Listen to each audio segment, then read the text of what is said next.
내 평생 사는 동안 복음송가 2번 부르신 후에 기도 드리겠습니다. 내 평생 사는 동안 주 찬양하리. 여호와 하나님 내 주를 찬양하리. 주님을 묵상함이 즐겁도다. 내 영혼 주 안에서 참 기쁘리. 내 영혼아 주님을 송축하라. 내 영혼아 주님을 찬양하라. 내 영혼아 주님을 송축하라. 내 영혼아 주님을 찬양하라. 내 평생 사는 동안 주 찬양하리. 여호와 하나님 내 주를 찬양하리. 주님을 묵상함이 즐겁도다. 내 영혼 주 안에서 참 기쁘리. 내 영혼아 주님을 송축하라. 내 영혼아 주님을 찬양하라. 내 영혼아 주님을 송축하라. 내 영혼아 주님을 찬양하라. 기도하시겠습니다. 하나님 아버지, 오늘도 주님의 음성을 들으며 하루를 시작하게 하시니 감사합니다. 우리에게 가정을 주시고 교회를 주셔서 감사합니다. 무엇보다도 예수님을 구주로 믿고 하나님 자녀가 되는 권세를 주셔서 감사드립니다. 주님, 오늘 하루에 주실 하나님 아버지의 축복을 기대합니다. 주님과 동행하는 하루를 살아갈 수 있도록 성령으로 충만하게 하여 주시옵소서. 오늘 창세기를 통해 이삭의 삶을 살펴보며 하나님께서 주시는 교훈을 받기를 원합니다. 말씀하여 주시옵소서. 주님 주시는 교훈을 따라 순종하며 살겠습니다. 주 예수님 이름으로 기도합니다. 아멘. 오늘 주시는 하나님의 말씀은 창세기 26장 12절부터 22절까지입니다. 제가 봉독하여 드리겠습니다. 이삭이 그 땅에서 농사하여 그 해에 100배나 얻었고 여호와께서 복을 주심으로 그 사람이 창대하고 왕성하여 마침내 거부가 되어 양과 소가 떼를 이루고 종이 심히 많으므로 블레셋 사람이 그를 시기하여 그 아버지 아브라함 때에 그 아버지의 종들이 판 모든 우물을 막고 흙으로 메웠더라. 아비멜렉이 이삭에게 이르되 네가 우리보다 크게 강성한즉 우리를 떠나라.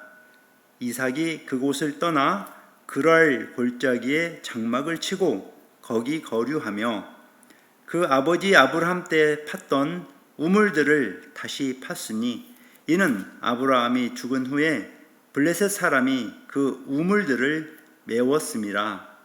이삭이 그 우물들의 이름을 그의 아버지가 부르던 이름으로 불렀더라. 이삭의 종들이 골짜기를 파서 샘 근원을 얻었더니 그랄 목자들이 이삭의 목자와 다투어 이르되 이 물은 우리의 것이라 하매 이삭이 그 다툼으로 말미암아 그 우물 이름을 에색이라 하였으며 또 다른 우물을 팠더니 그들이 또 다툼으로 그 이름을 신나라 하였으며 이삭이 거기서 옮겨 다른 우물을 팠더니 그들이 다투지 아니하였으므로 그 이름을 르호봇이라 하여 이르되 이제는 여호와께서 우리를 위하여 넓게 하셨으니 이 땅에서 우리가 번성하리로다 하였더라. 아멘. 사랑하는 화미교회 성도 여러분, 우리는 몇 주간에 걸쳐 성경 인물 중에서 이삭과 야곱이라는 인물을 통해 하나님께서 약속하시고 그 약속을 이루어 가시는 하나님이 어떠하신 분인가를 알아가고자 합니다. 저는 지난주에 회사 동료 중 한 집사님이 튀르키예 시리아 난민촌을 찾아가서 단기 선교를 다녀온 이야기에 대해서 들었습니다. 난민들의 삶이 얼마나 고달픈지, 힘들고 어렵고 희망 없는 삶을 살아가는 그들에 대해서 상세하게 이야기를 들었습니다. 하나님께서 그 난민들에게 복음을 통해 살 길을 열어주시고 회복시켜 주시기를 기도합니다. 오늘 본문 말씀을 보면 이삭도 아버지 아브라함처럼 난민의 삶을 사는 과정이 있었음을 알게 됩니다. 우리는 삶의 경제적, 신체적, 관계적 여러 가지 수준 차이는 있지만 모두 나그네의 삶을 살아가고 있습니다. 태어날 때에는 두 손을 움켜쥐고 태어납니다. 두 손을 펴서 이 세상의 온갖 것들을 잡으려고 애를 쓰며 살다가 결국은 빈손을 편 채 이 세상을 떠나지요. 누군가는 그렇게 표현했습니다. 인생을 한마디로 말한다면 공술의 공수거다라고요. 빈손으로 왔다가 빈손으로 돌아간다는 뜻이지요. 어디 사람뿐이겠습니까? 호흡하는 모든 동물, 식물들, 태어나고 살다가 죽음을 맞이하는 일련의 라이프 사이클을 가지고 있습니다. 우리가 믿는 성경 말씀에 나타나는 모든 믿음의 선조들 또한 나그네의 삶을 살다가 갔습니다. 우리도 그와 같을 것입니다. 그럼에도 불구하고 우리는 이 땅에 사는 동안 올바르게 살아가는 것이 중요합니다. 그 이유는 우리 모두 하나님 앞에서 이 세상을 어떻게 살았는가에 대한 공의의 심판을 받기 때문입니다. 우리 모두는 축복된 삶을 추구하고 또 그렇게 살아가는 것이 만물을 창조하시고 우리에게 다스리라고 축복하신 하나님의 뜻인 것을 압니다. 하나님의 자녀된 우리가 이 세상을 살아갈 때에 사모하며 간절히 원하고 기도해야 할 축복이 무엇일까요? 아브라함이 하나님의 부르심을 받고 본토 친척 아버지 집을 떠나 갈 바를 알지 못하고 나그네 곧 난민의 삶을 살았습니다. 하나님께서 먼저 아브라함을 선택하셨지요. 하나님의 부르심에 순종을 했을 때 하나님께서는 아브라함을 축복하시어 물질적으로도 아주 부유하게 살아가게 하십니다. 아브라함에게 하신 축복이 무엇입니까? 너로 인하여 모든 열방이 복을 받게 되리라. 그 약속이 성취되었지요. 바로 우리 주 예수 그리스도이십니다. 아브라함의 아들 이삭이 가장 먼저 복을 받아 누리게 되었습니다. 그러나 이삭 또한 나그네 곧 난민의 삶을 살아가는 것을 보게 됩니다. 그래도 하나님은 이삭에게 복을 주십니다. 12절과 13절 말씀을 제가 읽어보겠습니다.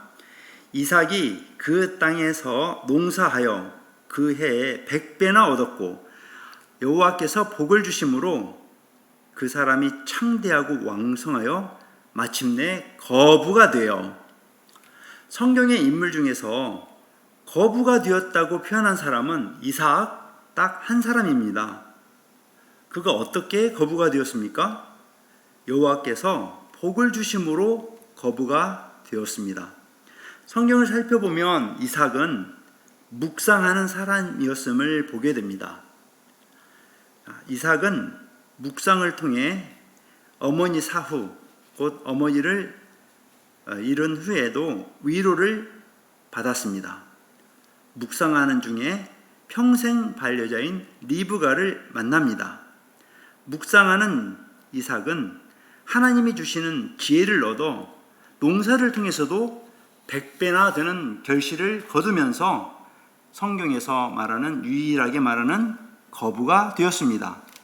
이처럼 이삭은 묵상을 통해 하나님의 주시는 축복을 받아 누립니다.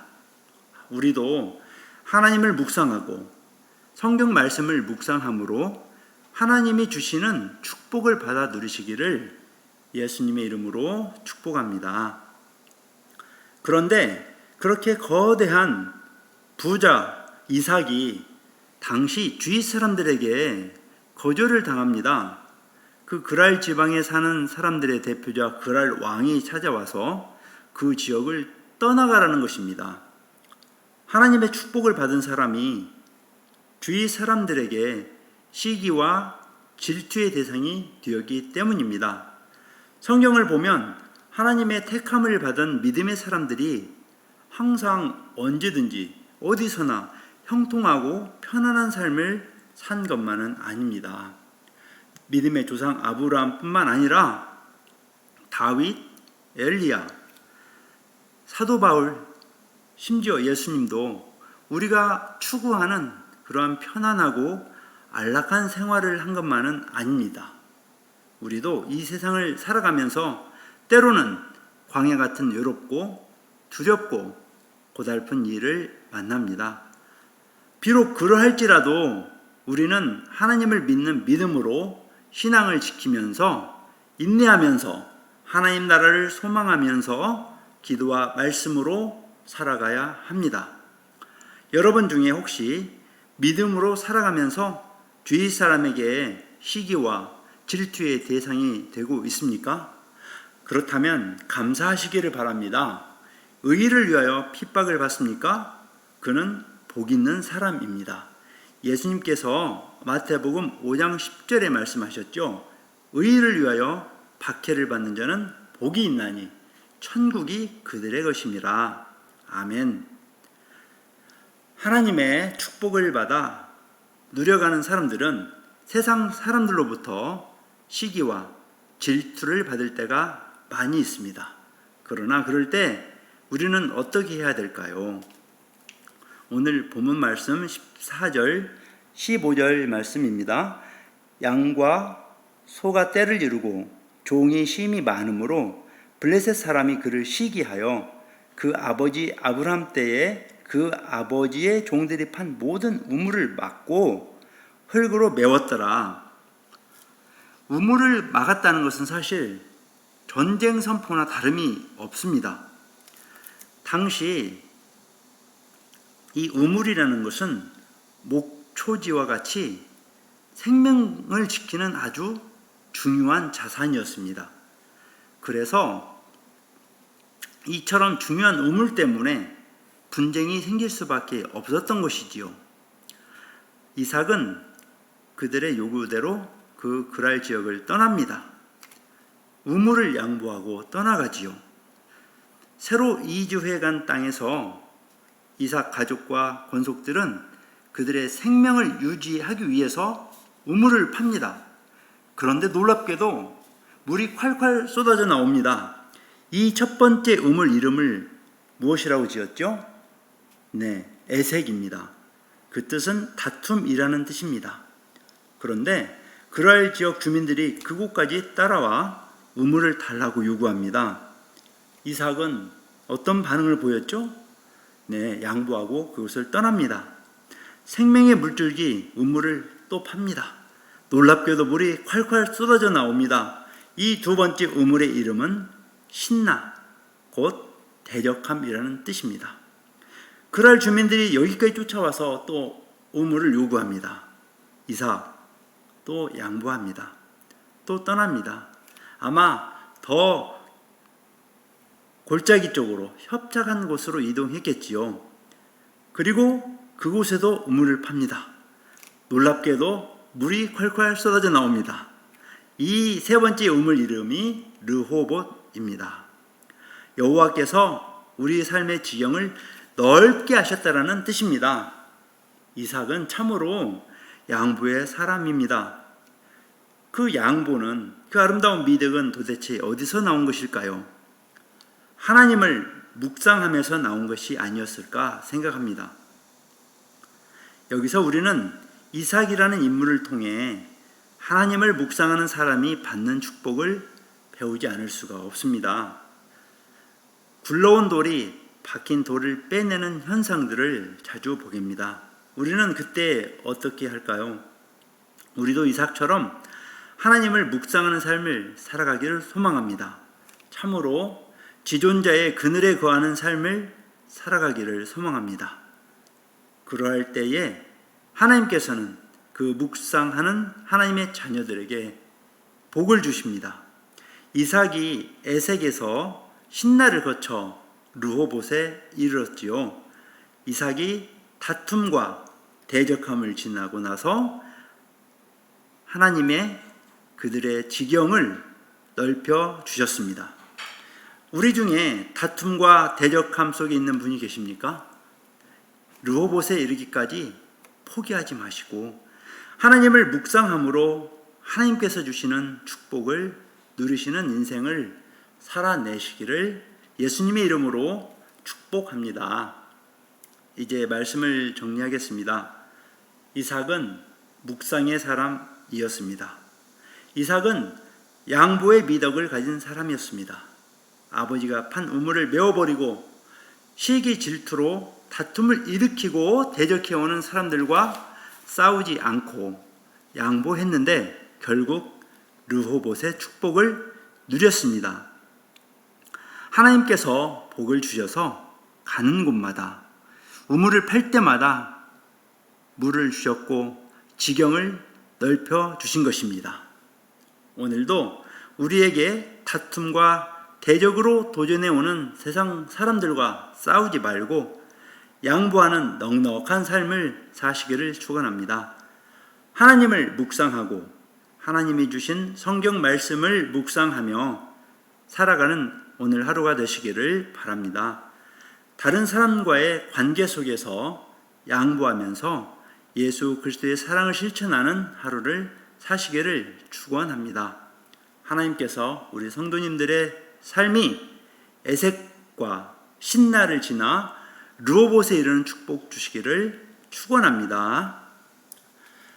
함께 주기도문으로 기도하시고 예배를 마치겠습니다. 하늘에 계신 우리 아버지여, 이름이 거룩히 여김을 받으시오며 나라 임하옵시며 뜻이 하늘에서 이루어진 것 같이 땅에서도 이루어지이다. 오늘날 우리에게 일용할 양식을 주시옵고 우리가 우리에게 죄 지은 자를 사하여 준 것 같이 우리 죄를 사하여 주시옵고 다만 악에서 구하시옵소서. 대개 나라와 권세와 영광이 아버지께 영원히 있사옵나이다. 아멘.